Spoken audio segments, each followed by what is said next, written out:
Today we celebrate the 30th edition of the Kolkata International Film Festival. It is a milestone that we can all be proud of.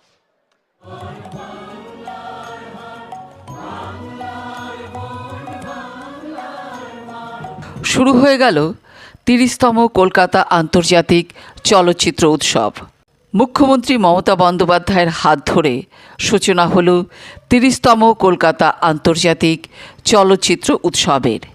Ladies and gentlemen, I am June, and with me is the very talented actor Jishu Sengupta, and together we are going to host this wonderful evening, the inaugural ceremony of the 30th Kolkata International Film Festival 2024. এক ঝাঁক তারকার উপস্থিতি ধনধান্য অডিটোরিয়ামে। উদ্বোধনের বিশেষ অতিথি হিসেবে রয়েছেন সৌরভ গঙ্গোপাধ্যায়।